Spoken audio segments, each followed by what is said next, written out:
सब नाम जिनका लिया उनका कम महत्व है, जिनका नहीं ले पाए उनका ज्यादा।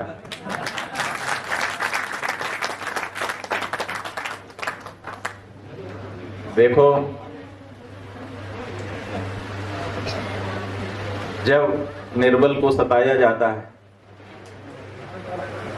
तो भगवान से सहन नहीं होता। प्रहलाद निर्बल था, सताया जा रहा था, भगवान से सहन नहीं हुआ तो खंबा फाड़ करके नरसिंह के रूप में प्रकट हो गए। गौ माता सताई जा रही है, आप लोग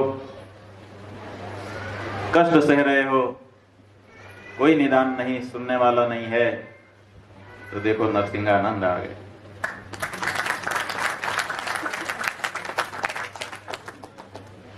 कह रहे हैं कि बहुत बड़े सैन्य बल का, साधु सैन्य संगठन का मैं सदस्य हूं, लेकिन मेरे सैनिक साधुओं ने मुझे अलग रखा हुआ है। और फिर बड़ी मार्मिक बात इन्होंने कह दी हमारे बारे में कि आप इस पीड़ा को समझ सकते होंगे। आप भी समझ सकते हैं, क्योंकि अपना साधु समाज भी बहुत बड़ा है, लेकिन जब ऐसे असली मुद्दे लेकर के अपने लोग खड़े होते हैं तो कोई दिखाई नहीं देता। पता नहीं क्या बात है। अगर सम्मेलन करें, यज्ञ करें, अनुष्ठान करें तो चारों दिशाओं से लोग आने लग जाते हैं। एक आया नहीं तब तक उसका स्वागत पूरा नहीं हुआ, तब तक दूसरा आता है। और जब ऐसे सच्चे मुद्दे के लिए खड़े हो जाएं तो फिर कोई दिखाई नहीं देता। पता नहीं क्या काम। असल में यहां बात वही है जैसे कि अभी चर्चा हुई असली और नकली की। जो असली लोग हैं वो असली मुद्दे से जुड़ते हैं और जो नकली लोग हैं वो नकली मुद्दे। क्योंकि जो जैसा होगा उसी तरह की चीज से वो जुड़ सकेगा। तो जहां पर दिखावा हो रहा है, आडंबर हो रहा है, वहां कितने इकट्ठे हो जाते हैं। हालत यह है कि प्लास्टिक की कुर्सी भी रख दो तो बड़े बड़े आकर के उस पर बैठ करके अपने को गौरवान्वित समझने लगते हैं। जनता की भीड़ कम होती है, उनकी ज्यादा हो जाती है। लेकिन अगर कोई सच्चा सा मुद्दा, तब कोई दिखाई नहीं देता। लेकिन इसका मतलब क्या हुआ? देखिए, गली गली में अखाड़े बने हैं। आपकी दिल्ली में तो लगभग हर मोहल्ले में अखाड़ा है और कई अखाड़े बड़े प्रसिद्ध हैं यहाँ के। आज हम लोग आ रहे थे तब भी एक अखाड़े में हम लोगों का जाना हुआ। तो यहाँ अखाड़े हैं, वहां रोज भीड़ लगती है, रोज वहां कुश्ती होती है। लेकिन किससे होती है? आपसी। कल्पना करो किसी दिन असली दुश्मन पहलवान आ गए तो ये कितने पहलवान, अखाड़ों के पहलवान उनसे लड़ने के लिए निकलेंगे। क्यों? क्योंकि ये जो नकली कुश्ती है, जिसको नूरा कुश्ती कहते हैं, ये नूरा कुश्ती के लिए तो सब तैयार है, लेकिन असली कुश्ती के लिए वही निकल के आएगा जिसकी छाती में दम होगा। ये सबका काम नहीं है। और इसीलिए इस कार्य के लिए खड़ा हुआ एक व्यक्ति 1000 के बराबर है। क्योंकि 1000 पीछे हो जाएंगे ऐसे काम के लिए जिसमें एक आदमी निकल करके सामने आया। असली मुद्दे से नकली लोग नहीं जुड़ सकते और नकलियों की बहुत ज्यादा है, इसलिए उनको दोष मत दो। असलियत को समझो। असलियत यही है कि वो सब शोभा की वस्तु हैं। उनको शोभायमान होने दो, असली काम तो कुछ असली लोग मिलकर के करेंगे और वो इकट्ठा हो गए। उनकी संख्या कम होगी लेकिन कमाल उन्हीं के द्वारा होगा। लड़ाई का इतिहास आप निकाल करके देख लीजिए, लड़ाई क्या कहें, लड़ाइयों का आप पाएंगे कि लाखों लोग खड़े रहते हैं, दर्शक बन जाते हैं। लड़ने वाले तो कुछ होते हैं जो समर भूमि में जाते हैं और वहां पर अपना हुनर दिखाते हैं और अपने देश के लिए, अपने समाज के लिए, अपने धर्म के लिए विजय प्राप्त करके लौटते। तो इसलिए कोई समस्या नहीं है। जो शो पीस हैं उनको शो पीस बने रहने दीजिए, शोकेश में रहने दीजिए। जो असली योद्धा हैं उनको निकल करके आने की जरूरत है और वो निकल करके आ रहे हैं अपनी अपनी जगह से। ये शुभ संकेत है बंधुओं। ये असली और नकली को पहचानने की बड़ी जरूरत है। असली की बात ही अलग होती और नकली की बात अलग होती। अपने लोग आज जिस परिस्थिति में घिर गए हैं, जानते हैं क्या बात है? क्यों घिर गए इस परिस्थिति में हम लोग? क्योंकि हमने नकली को असली मान लिया था किसी दिन, और हम लोग बड़ी समस्या में चले गए थे किसी समय, लेकिन फिर से धन धान्य समृद्ध हो गए। क्योंकि ऐसा भी एक समय अपने देश में आया था जब नकली को नकली कह करके हम लोगों ने पीछे धकेल दिया। ये दो प्रसंग हैं, इन्हीं की तरफ आपका हम ध्यान आकृष्ट करना चाहें। ये दोनों प्रसंग कौन से हैं? एक हमारा पौराणिक काल का प्रसंग है और दूसरा ऐतिहासिक काल का प्रसंग है। पौराणिक काल का क्या प्रसंग है? प्रसंग ये है कि अत्याचारी हो गया वेन नाम का राजा। भागवत जी में जिनका वर्णन आया हुआ है पंचानुवर्णन में, ऋषियों ने देखा कि अत्याचार बढ़ रहा है तो उन्होंने जा करके उसको समझाना चाहा, लेकिन वो क्यों सुनने को तैयार नहीं हुआ। तो लिखा है कि ऋषियों ने हुंकार की और उसको मृत्यु को प्राप्त करा, मर गया, माने मार डाला। ये ऋषि महर्षि अपने दायित्व का सदा ध्यान रखते हैं।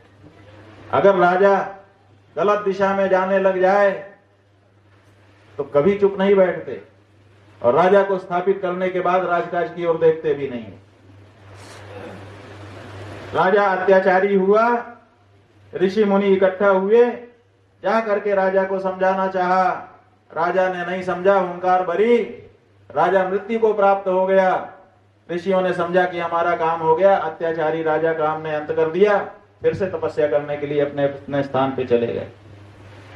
लेकिन राजा जैसा भी था, राजा था, उसके न रहने पर अराजकता की स्थिति उत्पन्न हो गई। चोर डाकू बढ़ने लग गए, प्रजा परेशान होने लगी। प्रजा ने कहा कि ये तो और भी बुरा हो गया। पहले जो राजा था वो अत्याचारी था, लेकिन कम से कम राजा अत्याचार करता था। अब तो जो देखो वही अत्याचार करने के लिए हमारे सामने खड़ा है। हमारी स्थिति बहुत खराब हो रही है। तो ऋषि महर्षि फिर से निकल करके आए। उन्होंने कहा हम नया राजा बनाए देते हैं, है कोई इसके वंश में? पता चला उसके वंश में कोई नहीं। तो फिर मंथन किया गया और मंथन करके एक सुंदर विग्रह प्रकट किया गया। उस विग्रह का नाम हुआ राजा पृथु। उन्हीं के नाम पे धरती का नाम पृथ्वी पड़ा हुआ है। वो राजा पृथु की घटना हम बता रहे हैं आपको। क्या हुआ कि जब पृथु राजा बने तो बंदी जनों ने उनकी स्तुति की। राजा पृथु ने बंदी जनों से पूछा कि अभी तो हम राजा बने ही बने हैं, तुरंत हमारे कोई गुण प्रकट हुए नहीं। तो जब हमारे गुण प्रकट ही नहीं है तो आप हमारी क्या स्तुति कर रहे हैं? कौन से गुण हमारे गा रहे हैं? ये गलत है। जब तक हमारे गुण प्रकट ना हो जाए उनको कैसे आप गा सकते हैं? तो बंदी जनों ने कहा महाराज बिल्कुल सही कहा आपने कि आपके गुण कोई प्रकट नहीं हुए, फिर भी हम आपके गुण गा रहे हैं, इसलिए नहीं कि ये गुण आपके हैं, बल्कि इसलिए गा रहे हैं कि आप ऐसे ही होइएगा, पुराने वाले राजा जैसे मत हो जाइएगा।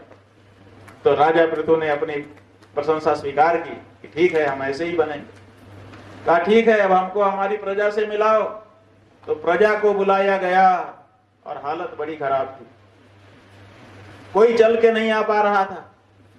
सैनिक उठा उठा करके लेके आए, किसी तरह से कोई लेट गया, कोई बैठ गया, किसी के शरीर में प्राण नहीं, हड्डियां दिखाई दे रही थी, मांस का तो लेश नहीं था, और सब तड़प रहे थे।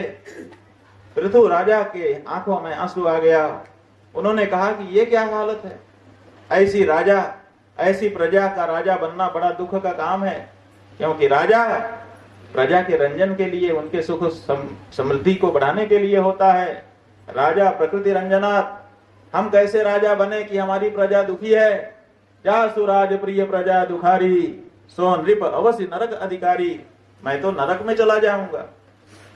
पुराने राजाओं को इस बात का एहसास होता था कि हम भी मरेंगे और हमको भी नरक जाना पड़ सकता है अगर हमने प्रजा की भावना के अनुरूप कार्य नहीं किया।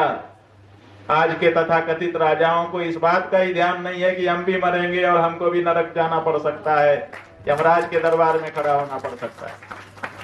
यही सबसे बड़ी समस्या है। खैर, राजा पृथु ने कहा कि ये कैसे हो गया। तो मंत्रियों ने खड़े होकर के कहा कि महाराज, पृथ्वी ने धन धान्य सब अपने अंदर खींच लिया है, वो प्रकट ही नहीं कर रही है, पृथ्वी पे कोई उपज नहीं हो रही है, तो प्रजा खाए क्या? और जब खाएगी नहीं तो पोषण कहां से मिलेगा? इसीलिए प्रजा बहुत दुखी है। तो राजा पृथु ने अपने धनुष पर बाण चढ़ा दी कि अगर पृथ्वी ने सारा धान्य, रस, वनस्पतियां अपने अंदर खींच ली हैं तो अभी मैं पृथ्वी का वध किए देता। ऐसा नहीं चलेगा। और जैसे ही उन्होंने धनुष पर बाण चला करके पृथ्वी को मारने के लिए चलाना चाहा, हमने बताया है कि पृथ्वी ही जब चलना फिरना होता है तो गौ का रूप धारण करके आती है, तो तत्काल गौ के रूप में पृथ्वी प्रकट हो गई। ये कथा है भागवत जी में लिखी। गौ के रूप में प्रकट होकर के पृथ्वी कहने लगी, महाराज धनुष पर से बाण हटा लीजिए, मैं गाय हूं। वेदों में आज्ञा है, पुराणों में आज्ञा है, गाय को मारा नहीं जा सकता, इसलिए आप मेरा वध नहीं कर सकते। आप अपने धनुष से बाण उतारिए। राजा पृथु ने क्या कहा जानते हैं आप? राजा पृथु ने कहा, अरे गाय, तू मुझे शास्त्र मत सिखा, मैं शास्त्र का ज्ञाता हूं, तभी राजा बना हूं। गाय को मारना पाप है, बिल्कुल सही, लेकिन नकली गाय को मारना पाप नहीं है, असली गाय को मारना। और तू नकली गाय है, क्योंकि तू तो है पृथ्वी। अब मेरे बाणों के डर से गाय के रूप में मेरे सामने आके खड़ी हुई है, इसलिए है नकली गाय। और नकली गाय को मारने का कहीं दोष नहीं बताया है, इसलिए मैं तो तेरा वध आज करता हूं। तब पृथ्वी डरी। पहले तो उन्हीं को लपेटे में ले रही और फिर डर गई और डर करके कहा कि राजन, अब मेरे सामने कोई दूसरा रास्ता नहीं है, आप आमंत्रित करिए अपनी प्रजा को। आपकी प्रजा में से जो चाहे, जिस रूप में अपना सार पाना चाहे, आकर के मुझे दो सकता है। तो फिर सबको आमंत्रित कर दिया गया और सब ने अपने अपने काम की चीज उससे धूली, तो ये सारा संसार धन धान्य से परिपूर्ण हो गया, समृद्ध हो गया। एक घटना ये है जिसमें नकली गाय बन करके पृथ्वी आई थी और कह रही थी कि हम उनको मार नहीं सकते, और राजा ने कहा असली होती तो ना मारता, लेकिन तू नकली है, अभी मारता हूं। ठीक है। अब अगर भागवत जी की यही कथा अभी अर्वाचीन इतिहास में आ जाएगी, हमारा हिंदू अंतिम राजा कौन हुआ? अभी से पीछे चलें थोड़ा, तो जब से हिंदू राजशाही खत्म हुई भारत से, अंतिम हिंदू राजा कौन था जो यहीं दिल्ली में राज कर रहा था? पृथ्वीराज चौहान। वो यहाँ के राजा थे। और आप लोग जानते हैं मोहम्मद गोरी ने उनके ऊपर आक्रमण किया। मोहम्मद गोरी से युद्ध करके उनको बंदी बना लिया गया और बंदी बना करके जेल में डाल दिया सैनिकों ने। राजा ने कहा कल सवेरे सभा में पेश करना, तब देखेंगे क्या करना है। रात भर जेल में रहा। सवेरे जंजीरों से जकड़ करके उसको सभा में पेश किया गया। लेकिन उसने क्या किया? जब आया तो हाथ पांव तो बंधे हुए थे, लेकिन मुंह में घास पकड़ करके आया। मुंह में घास दबा के मोहम्मद गोरी आया था। इतिहास है ये। तो जब वो दरबार में लाया गया तो पृथ्वीराज ने, जो हमारे राजा थे, उन्होंने कहा कि ये मुंह में घास क्यों पकड़े हुए है? तो कहा हुजूर, मैं आपकी गाय हूं।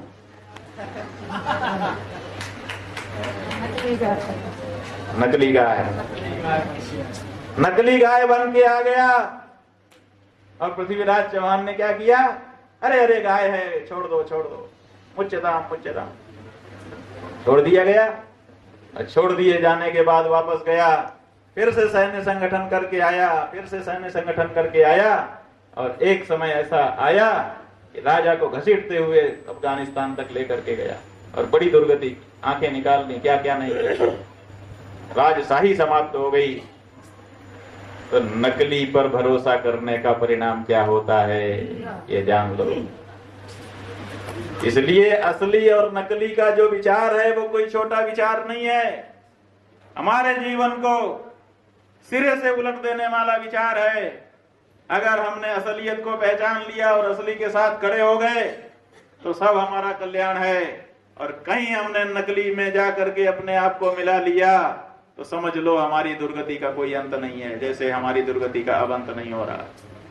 कब पृथ्वीराज चले गए, फिर उसके बाद कौन आ गए, फिर कौन आ गए, फिर कौन आ गए, लेकिन आज तक हम हिंदुओं की गौरव, हमारी गौ माता पीड़ा सहती चली जा रही है।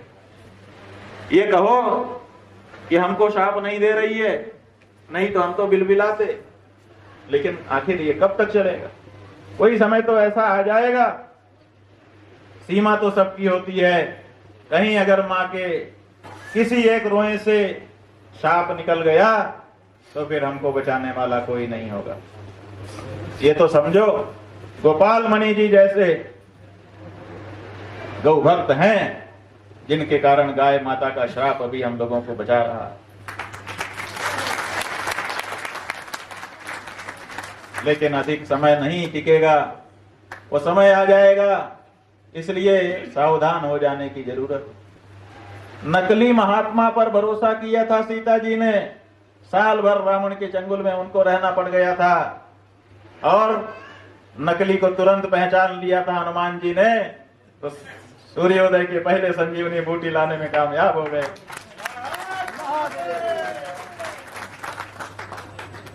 अब आपके सामने एक फूल आया है नकली और एक पंजा आया है नकली।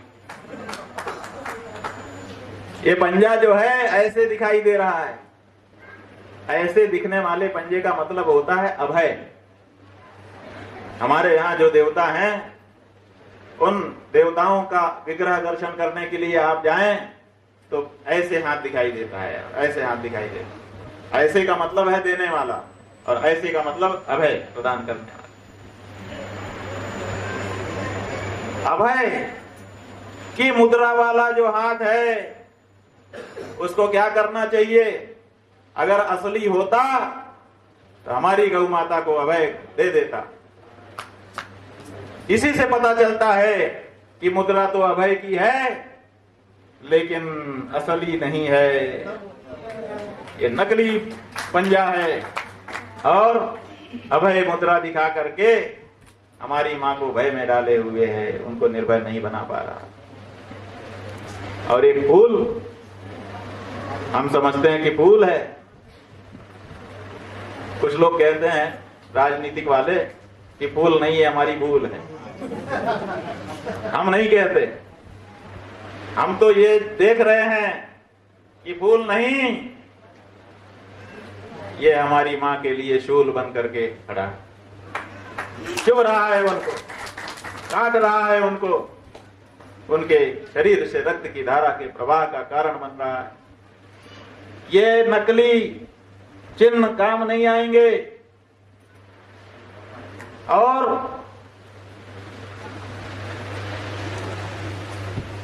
असलियत को आपको पहचानना पड़ेगा। असलियत क्या है?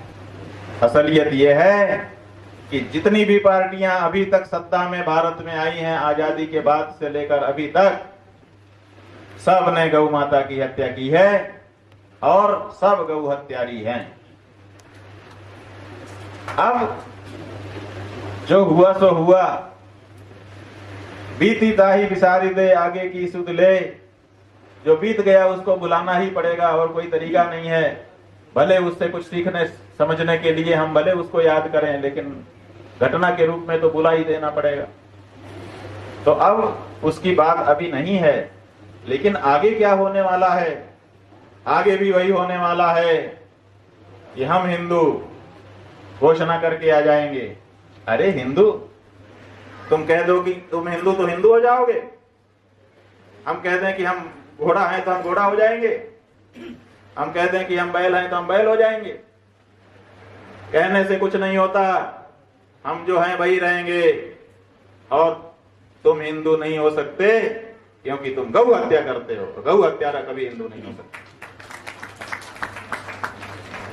अगर हो सकता हो तो आप लोग बता दो, और जैसा गोपाल मणि जी कहते हैं कि दोनों हाथ उठा करके बता दो। गौ हत्यारा हिंदू हो सकता है? गौ हत्यारा हिंदू हो सकता है? गौ हत्यारी पार्टी हिंदू पार्टी हो सकती है? बस इतने ही तो सच को समझना है। असली नकली में अंतर ज्यादा नहीं है। इतना ही सच आपको समझना है कि हिंदू हिंदू कह करके जो आपके सामने आ रहे हैं, अगर वो गौ हत्या कर रहे हैं तो फिर उनको हिंदू मानने की जरूरत नहीं है, नहीं तो फिर आपके दुखों का कोई अंत नहीं। इसलिए एकदम स्पष्ट हो जाइए, हमें नहीं चाहिए वो पार्टी जो गौ माता को मारती हो। हमें कसाई पार्टी नहीं चाहिए, हमें तो वो पार्टी चाहिए जैसे हम गौ माता को माता मानते हैं वैसे वो भी गौ माता को माता मानती हो, माने भाई पार्टी। और इसीलिए ये यात्रा हमने की है।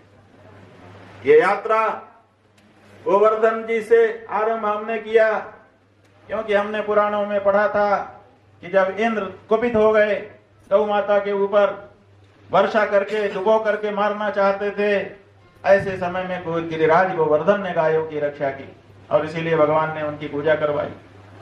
गायों ने इंद्र को इंद्र पद से हटा दिया। अनेक पुराणों में इस कथा का वर्णन है। गायों ने कहा, आज से इंद्र तुम हमारे इंद्र नहीं हो, आज से हमारा इंद्र ये कृष्ण है। माने अपने राजा के पद से गायों ने हटा दिया। गाय देवताओं का प्रतीक है और देवराज इंद्र देवताओं का राजा है। तो जिसके शरीर में सभी देवता निवास करते हों, वो गाय इंद्र को अपने राजा मानने से इनकार कर देती है। उसी तरह से अब आप लोगों को भी खड़ा होना होगा। किसी एक पार्टी विशेष की बात नहीं है। जो भी पार्टी कसाई पार्टी होगी, गौ माता को मारने वाली पार्टी होगी, उसको छोड़ना पड़ेगा। और जो पार्टी ये कहे कि हम गौ रक्षक बनेंगे, उसको मौका देना पड़ेगा। ये मत सोचिए कि कौन सी पार्टी बड़ी है, ये मत सोचिए कि कौन सी पार्टी छोटी है। हर पार्टी किसी न किसी दिन छोटी थी, हमारे आपके दिए गए वोट से बड़ी हो गई है। इसलिए हम जिसको चाहेंगे उसी को बड़ा बना लेंगे और बड़ा बना करके बैठा देंगे। अरे गौ हत्यारों से तो अच्छे ही होंगे वो नेता जो अब आएंगे, कम से कम गौ भक्त होंगे, कम से कम गौ माता का दूध पीते होंगे, उनकी बुद्धि शुद्ध होगी, वो निश्चित रूप से देश का कल्याण करेंगे। गाय का मांस खाने वालों में अगर प्रतिभा हो सकती है तो गाय का दूध पीने वालों में प्रतिभा नहीं हो सकती, वो देश को नहीं संभाल सकते। इस तरह की कल्पना बिल्कुल बेमानी है। इसलिए अब हिंदू जनता को यही समझना है, कोई शंख, कोई चक्र, कोई तलवार नहीं चलानी है, केवल उंगली को इशारा करना है। कसाई पार्टी वाले से ऐसे जाके ऐसे हट जाओ, भाई पार्टी पे दब जाओ, इतना ही तो कहना, और क्या कहना।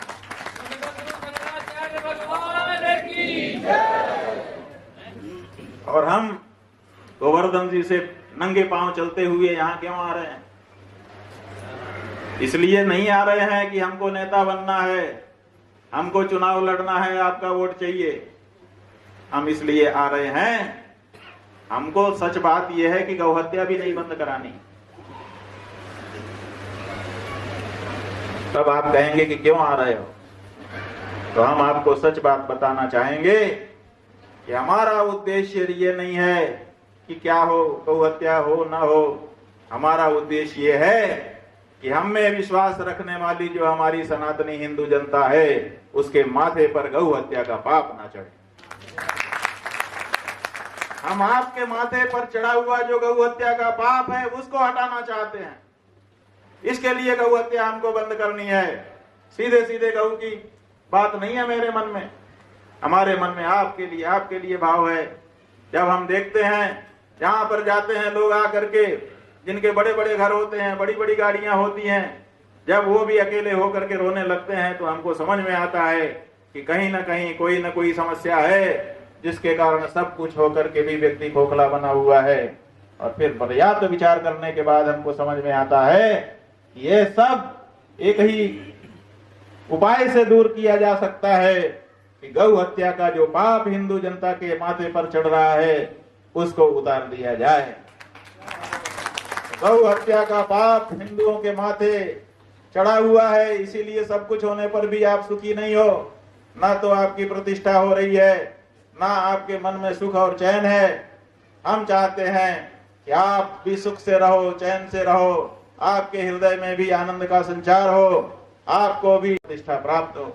और इसी के लिए आप सबकी ओर से, क्योंकि सबको हम कहते कि चलो तो वो एक अलग बात होती, लेकिन सबकी ओर से जितने सनातन धर्मी हैं, अब कितने हैं हमको पता नहीं है, क्योंकि नकली असली दोनों इस समय मिल गए हैं। कुछ पता नहीं चलता है कि कौन असली है कौन नकली है। इसलिए धीरे धीरे पता चलेगा, जब हम चलनी चलाएंगे ऐसे ऐसे तो असली और नकली दिखाई देने लग जाएंगे। ये चल रहे हैं माने चलनी चल रही है, छान रहे हैं, तो इससे हमको असली हिंदुओं का पता चलेगा। लेकिन जितने भी हैं सब हिंदुओं के लिए हम चल रहे हैं, अपने लिए नहीं चल रहे हैं। और अभी तो एक दिन बाकी है, कल यहां से आगे चलते हुए उस स्थान पर जाना है जिस स्थान पर किसी समय इसी देश की हमारी चुनी हुई सरकार ने, हमारे वोटों से बनी हुई सरकार ने हम गौ भक्तों के ऊपर गोली चला दी। 66 ईस्वी में ये घटना हुई, आज कितने वर्ष हो गए, आज तक दोबारा गौ माता की रक्षा के लिए कोई आंदोलन खड़ा नहीं हो पाया बड़ा। तो हमको बड़ा बहुत दुख है इस बात का। इसीलिए हम उन बलिदानियों के पास जा रहे हैं नंगे पांव चल करके, हम किसी नेता मंत्री के पास नहीं जा रहे हैं। कल एसीपी साहब आए थे, बोले कि आप होम मिनिस्ट्री जाना चाहते हैं तो हम आपको वहां ले चलेंगे, आप कहां जाना चाहते हैं चल के बता दीजिए। हम कहे तुमको अभी पता नहीं है, गलत सूचना तुमको किसी के द्वारा दी गई है, हमको किसी होम मिनिस्ट्री में और पीएमओ में नहीं जाना है, हमको तो हमारे बलिदानियों के पास जाना है। और उनके प्रति कि उन्होंने गौ माता के लिए अपने प्राण गंवाए, उनके शंकराचार्य की ये श्रद्धांजलि है कि हम उनके लिए नंगे पांव चलते हुए चले आ रहे हैं। शंकराचार्य भगवान की गौ माता के लिए जिन्होंने कुछ भी योगदान किया उनका अभिनंदन, और जिन्होंने प्राण उत्सर्ग कर दिए उनके प्रति श्रद्धा का समर्पण करने के लिए हमारी ये यात्रा हो रही है। और साथ ही साथ इस विषय की गंभीरता को भी सरकारों के सामने, पार्टियों के सामने रख देने के लिए हमारी यात्रा हो रही है। ये मत समझो ये कोई छोटी मोटी बात है, ये बहुत बड़ी बात है। गंभीरता से विचार करो, और आज नहीं तो कल इस बारे में सबको विचार करना ही होगा। बस आप समझ जाओ, जनता समझ जाए। अब ये बात है कि कल वहां पर पहुंच करके हम लोग श्रद्धा समर्पण करेंगे, उसके बाद आपको ये संदेश पूरे देश में भेजना है कि गौ हत्यारी पार्टियों को वोट नहीं देना है। बस एक ही संदेश, कसाई को वोट देने का मतलब है कि गौ काटने के लिए हम उसको औजार दे रहे हैं। आप गौ रक्षा करते हो, गौशालाओं को चंदा देते हो, घास देते हो, भूसा देते हो, गौशाला का आदमी आ जाए तो पर्ची कटवाते हो, जाने क्या क्या करते हो। हम कहते हैं कि इस बार का ये जो मतदान होने वाला है, इस मतदान से आपको 1000 गौ की रक्षा का पुण्य मिलने वाला है अगर आपने भाई पार्टी को वोट दे दिया। कसाई पार्टी को वोट न देकर भाई पार्टी को वोट देने पर आपको 1000 गौ की रक्षा का पुण्य मिलने वाला है। ये ध्यान आपको हो जाए, इसी के लिए हमारी ये यात्रा है। और ये यात्रा व्यर्थ नहीं जाएगी। हम लोगों का कार्यक्रम ये है कि कल वहां जाएंगे, जा करके श्रद्धा समर्पण करेंगे, संकल्प लेंगे। जिन पार्टियों ने अभी तक हमको पत्र दे दिया कि हम भाई पार्टी बनना चाहते हैं, हमको गठबंधन में शामिल करिए, उनको हम लोग संकल्प दिलाएंगे। और परसों दोपहर दिल्ली में एक प्रेस वार्ता के माध्यम से, देखिए प्रेस आएगा नहीं, क्योंकि बड़े बड़े प्रेस वाले जो हम लोगों से पहले से भी जुड़े हुए हैं, उन्होंने जिस दिन हमारी यात्रा वृंदावन में शुरू हुई थी उसी दिन टेलीफोन करके बताया था कि महाराज जी हम बड़े दुखी हैं, हमको रोक दिया गया है कि इस यात्रा को कवर नहीं करना है। तो वो तो नहीं आएंगे, हमको पता है, लेकिन फिर भी औपचारिकता करनी चाहिए। तो इसलिए एक प्रेस कॉन्फ्रेंस करके हम भाई पार्टियों की सूची और कसाई पार्टियों की सूची जारी करें, और उसके बाद देश का भ्रमण करेंगे। आप लोगों को भी लगाएंगे। हर कॉन्स्टिट्यूएंसी में कम से कम हमारा एक साधु, कम से कम हमारा एक सन्यासी जाए और वहां के लोगों को संबोधित करके इस सच्चाई से अवगत कराए।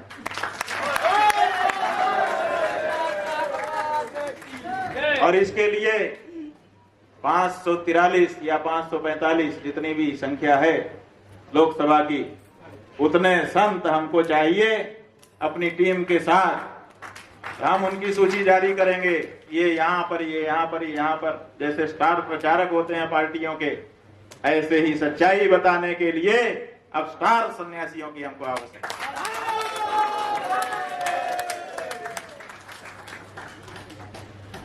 और हमको विश्वास है कि हिंदू जनता जानने के बाद, देखिए देख लेने के बाद मक्खी कोई नहीं निकलता।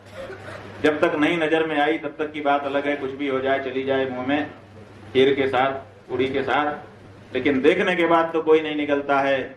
इस बात को जान जाने के बाद ये जो कसाई पार्टियां हैं ना, जो 75 साल से राज कर रही हैं और अगले 50 साल का एजेंडा बना करके बैठी हैं कि हम गाय काटते रहेंगे और उनसे चंदा लेते रहेंगे और ठाट से जिएंगे, इनका एजेंडा खत्म होगा और सच्चे गौ भक्त निकल करके आएंगे। और देखिए जो गौ का भक्त होगा वो भारत भूमि का भी भक्त होगा, वो गायत्री का भी भक्त होगा, वो गोविंद का भी भक्त होगा। तो इस देश में वास्तविक भारत के निर्माण की दिशा में हम आगे बढ़ जाएंगे। इसलिए गौ माता की रक्षा का ये जो प्रण है, ये भारत की प्रकृति को बदलने का आंदोलन है। ये गौ माता की प्रतिष्ठा का कोई एक आंदोलन नहीं है, इसमें बहुत कुछ निहित है। अब इसमें अपने लोगों को दृढ़ प्रतिज्ञ होकर के आगे बढ़ना है। और ये घोषणा पहले ही की जा चुकी है। चुनाव के समय हम लोग जो प्रत्याशी गाय के जहां खड़े होंगे उनका समर्थन करेंगे, लोगों को प्रेरित करेंगे कि उनको वोट दिया जाए। हम चाहते हैं कि कम से कम गाय के वोट गिने जाएं इस बार, कि इतने गाय के वोट थे। हम कहते हैं कि कल बल छल से ये पार्टियां हो सकता है ज्यादा वोट ले, लेकिन हर कॉन्स्टिट्यूंसी में एक आदमी गाय के लिए लड़े और उसके वोट गिने जाएं, और बाद में सबका टोटल करके ये समझ में आए कि गाय के भी इतने वोट इस चुनाव में गिरे और आगे और गिरे। यहाँ से गाय का वोट गिना जाना शुरू हो जाना चाहिए। और गाय का वोट का मतलब शुद्ध हिंदुत्व का वोट, हाँ का, तो वो निकालने की आवश्यकता है। इसके बाद जो नई सरकार बनेगी गौ भक्त भी जीतेंगे। जो नई सरकार बनेगी, अपने लोग अभी कुछ नहीं कह सकते क्योंकि राजनीति का खेल है, क्या पता क्या होगा। जो भी सरकार बनेगी, जिस दिन वो दिल्ली में शपथ ग्रहण करेगी उसी दिन पूरे देश में अपने अपने शहर में गौ भक्तों का शपथ ग्रहण समारोह होगा। सरकार इस बात की शपथ लेगी कि हम नई सरकार बना करके उसको चलाएंगे, और गौ भक्त इस बात की शपथ लेंगे कि अब हम दिल्ली कूच कर रहे हैं, संसद को जाकर के घेरेंगे और नई सरकार से पहला काम गौ माता की रक्षा के कानून को पास करवाने का। गौ माता को राष्ट्र माता के रूप में प्रतिष्ठित करने का काम करेंगे।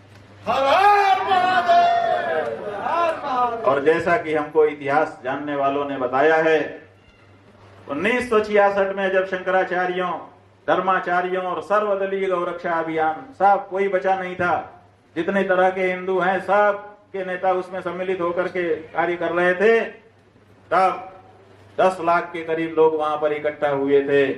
तो कम से कम अब आबादी भी बढ़ गई, संचार की सुविधाएं भी बढ़ गई, तो कम से कम चौगुनी तो भीड़ इस बार होनी ही चाहिए। अभी से कमर कस लीजिए। किसी दशा में इस चुनाव में आपको राजनीतिक दलों को गौ भक्ति का एहसास कराना है। हमारा उद्देश्य किसी को हरा करके बेदखल करना नहीं है, हमारा उद्देश्य उनके हृदय में गौ भक्ति का संचार करना है। क्योंकि हम जानते हैं कि ये राजनेताओं का कोई भावना नहीं होती। अगर इनको गाय काटने से वोट मिलता है तो ये गाय काटने लगेंगे, कसाई बन जाएंगे, और अगर गाय पूजने से मिलता है तो गाय पूजने लग जाएंगे। इनको पता भर हो कि इतना गाय का वोट है तो फिर ये गौ भक्त सबसे बड़े यही दिखाई देंगे, हम लोग पीछे हो जाएंगे। हाँ, देख लीजिएगा।